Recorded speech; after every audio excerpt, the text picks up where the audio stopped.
Sir अब आप हमें बिहार के बारे में कुछ बताइए। जब आप पूछते हो तो मेरे को सबसे पहला बड़ा धक्का लगता है। अच्छा। धक्का ये लगता है कि बिहार प्रदेश से उसमें एक एमपी हुआ करते थे, संजोगवश उस समय वो लोकसभा की पिटीशन कमेटी के चेयरमैन भी थे।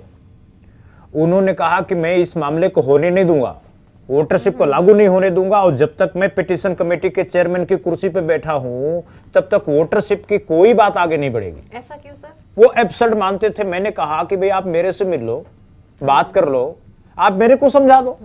वो मेरे से मिले भी नहीं, पूरे 5 साल नहीं मिले, लेकिन फाइल को डंप करके रखा, उन्होंने आगे नहीं बढ़ने दी। जो लोकसभा के सचिवालय के अधिकारी थे उन्हें भी आगे नहीं काम करने दिया। हम लोग लोकसभा से परेशान हुए, निराश हुए, तब राज्यसभा की तरफ गए थे। तो वो बिहार के एमपी थे, मैं उनका नाम लेके उनको अमर नहीं करना चाहता इस इंटरव्यू में, लेकिन और बिहार के जो एमपी थे वो बेचारे अच्छे थे। उन्होंने खास करके, मुझे याद आता है रामकृपाल यादव, जो उसमें पटना के एमपी हुआ करते थे, राजग के, लालू जी की पार्टी के, उन्होंने इस पर बहुत सपोर्ट किया। इसके अलावा दूसरे जो एमपी हुआ करते थे, जो जिनकी मदद बहुत मिली, वो उसमें हम लोग उनके घरों पे जाया करते थे। घर पे तीन मूर्ति लेन में रहा करते थे, रघुनाथ झा, और रघुनाथ झा उसमें बेतिया के एमपी हुआ करते थे।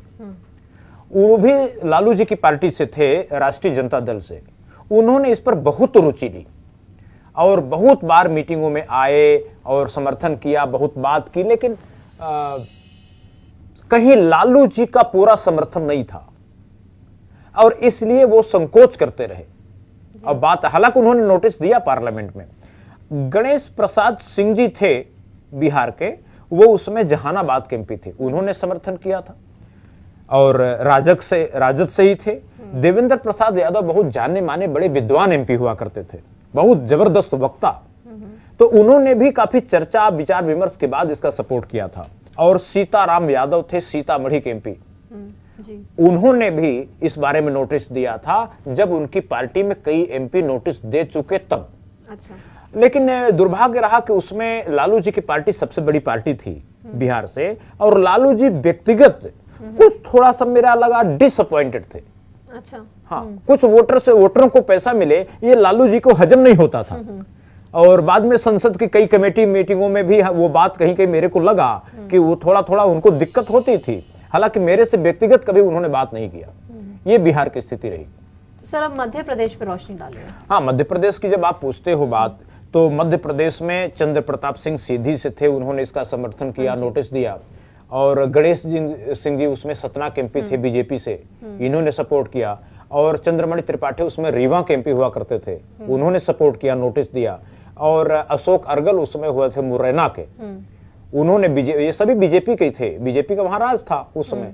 और बीजेपी की 4 एमपी, हालांकि मुलाकात मेरी बहुत सारे एमपी से हुई थी और उन लोगों ने भी ज्यादातर ने समर्थन किया था इसका।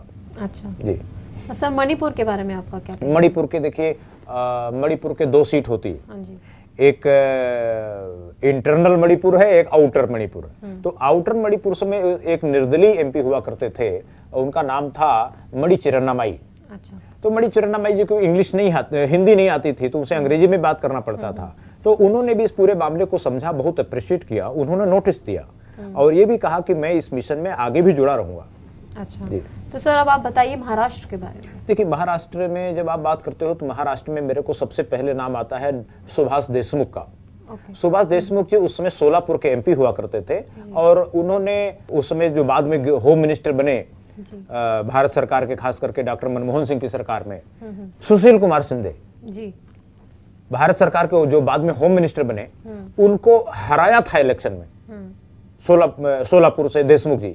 तो देशमुख जी ने तो इतना मदद किया इस मिशन का, इतना मदद किया जिसके बारे में कहा नहीं जा सकता। हालांकि उनको लोग उद्योगपति कहते हैं, बहुत अमीर अरबपति कहते हैं, करोड़पति कहते हैं सोलापुर के, और 25,000 लोगों को वो कहीं न कहीं रोजगार देते हैं। उनका एक लोक मंगल के नाम का संस्थान है, वहां कोऑपरेटिव सोसाइटी है। तो लेकिन देशमुख जी जैसे लोग बहुत गजब के लोग हैं। हालांकि वो प्रोफेशनल पॉलिटिशियन नहीं है, लेकिन बहुत ऑनेस्ट, बहुत ईमानदार। उन्होंने वोटरशिप मिशन की बहुत मदद किया और आज तक वो जुड़े हुए हैं, आज भी इस मदद से मिशन से अलग नहीं है, लगातार उसमें जारी है। और महाराष्ट्र से ही मांडलिक जी हुआ करते थे। हाँ जी।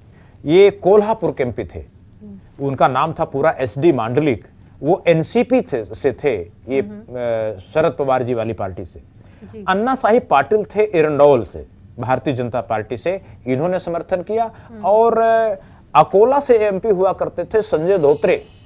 संजय धोत्रे तो ऐसे व्यक्ति थे कि हर मीटिंग में लगभग आते थे जी। और इतना उनके दिल से था कि वो तो हमें लगता है रात में सपने भी देखते होंगे कि वोटरों को वोटरशिप मिल जाए जी। इतने व्यक्ति बढ़िया थे संजय धोत्रे जी। और राव साहेब पाटिल दानवे थे जालना के एमपी हुआ करते थे और उन्होंने इस पर समर्थन किया और नोटिस दिया। और रामदास अठावले उस समय उनकी अपनी पार्टी थे आरपीआई, तो आरपीआई के वो अध्यक्ष भी थे और पंढारपुर से एमपी थे जी। तो उन्होंने भी इसका समर्थन ही नहीं किया और लगभग हर मीटिंग में आते थे। उनका दिली समर्थन उस समय भी था, आज भी है, इवन आज भी। और हरिश्चंद्र चौहान उस समय हुआ करते थे एमपी मालेगांव से। अच्छा। उन्होंने भी इस पर नोटिस दिया था पार्लियामेंट में स्पीकर को। और नांदेड़ से उसमें एमपी थे दिगंबर बापूजी पाटिल। अच्छा। उन्होंने भी नोटिस दिया था, ये भारतीय जनता पार्टी से थे। हरि सिंह राठौर भी थे यवतमाल से, भारतीय जनता पार्टी के थे उस समय, तो उन्होंने भी इस पर नोटिस दिया था पार्लियामेंट में। तो इसलिए महाराष्ट्र से काफी सांसद थे जो इस बारे में रिटन दिए और मौखिक भी कई लोग थे जिनका नाम इसमें नहीं आ पाया, कई कारणों से वो नोटिस नहीं दे पाए। अच्छा, तो सर अब आप मिजोरम के बारे में क्या बताना चाहेंगे? मिजोरम में देखो केवल एक एमपी थे, वनलाल जोमा। अच्छा। वो भी हिंदी नहीं जानते थे, उनसे अंग्रेजी में बात करनी पड़ती थी। तो वनलाल जोमा जी ने इसका बहुत समर्थन किया, हालांकि उनसे कई राउंड की हमारी मीटिंग करनी पड़ी थी। उन्होंने नोटिस दिया था पार्लियामेंट में। सर नेक्स्ट मेरा प्रदेश है राजस्थान। हाँ, राजस्थान का जब आप बात करते हो तो मुझे याद आता है कि राजस्थान एक बहुत बड़ा प्रदेश नहीं है, लेकिन उस तुलना में सबसे ज्यादा एमपी राजस्थान से सपोर्ट में किए आए। हालांकि उस समय भारतीय जनता पार्टी के सबसे ज्यादा थे, उसमें कांग्रेस के तो डॉक्टर करण सिंह यादव जी थे अलवर के एमपी, वो तो लगातार इस मिशन में साथ रहे। हर मीटिंग में आते थे, उन्होंने अपने सारी साधन सुविधा दे रखी थी कि वे इस मिशन के काम आए। वो बहुत अच्छे व्यक्ति थे, वैसे तो वो हार्ट के डॉक्टर थे, लेकिन वो राजनीति में आ गए थे और कांग्रेस पार्टी से थे। वो तो उनका एहसान तो ये मिशन कभी नहीं भूल सकता डॉक्टर करण सिंह जी का। लेकिन भारतीय जनता पार्टी के कई एमपीओ ने इसमें सपोर्ट किया। और मेरे को याद आता है उसमें जयपुर के सांसद गिरधारी लाल भार्गव, इनसे अक्सर हमारी बातचीत हुआ करती थी और काफी चर्चा के बाद फिर इन्होंने इस पर नोटिस भेजने को तैयार हुए थे वो।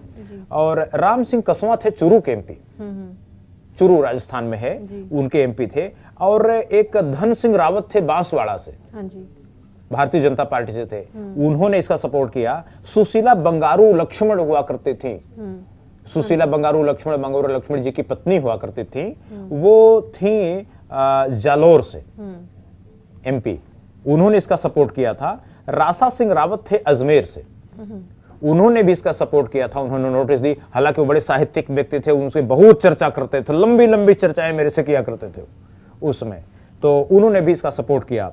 निहाल चंद गौतम श्री गंगानगर से एमपी थे, उन्होंने इसका सपोर्ट किया, भाजपा से ही थे। और सुभाष महरिया उसमें सीकर से थे, उन्होंने भी काफी उनके साथ तो बहुत राउंड की बैठकें हुई और उन्होंने चर्चा भी की राजस्थान के सभी एमपी से कि भाई इस पर क्या करना चाहिए। और अंत में सुभाष महरिया की बड़ी भूमिका भी है पूरे राजस्थान में के एमपीज के बीच माहौल बनाने में, और एक तरह से ग्रुप डिसीजन था राजस्थान के एमपीज का।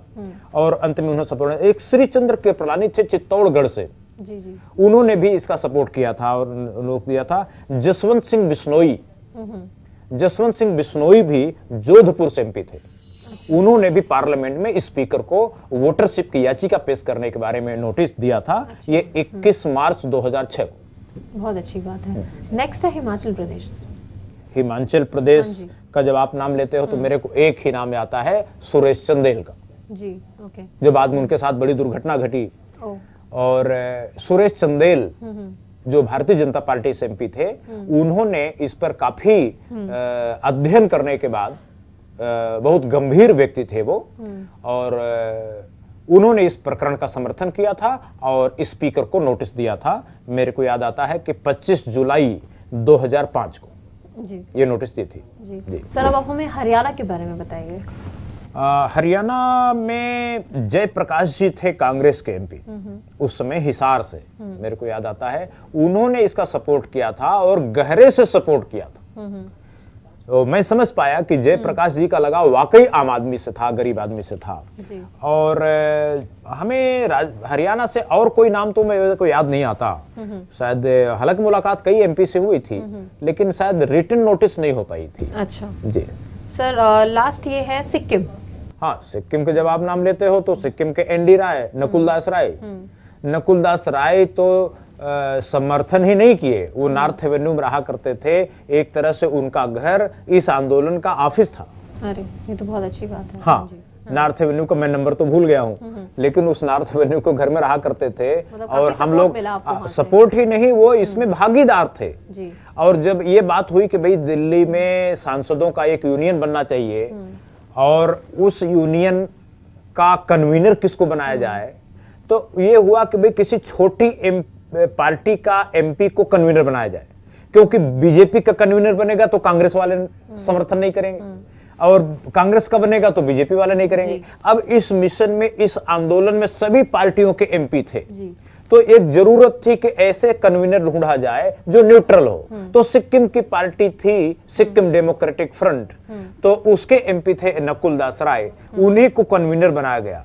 एमपीज काउंसिल फॉर वोटरशिप, एमपीसीवी करके एक संगठन बना था सांसदों का।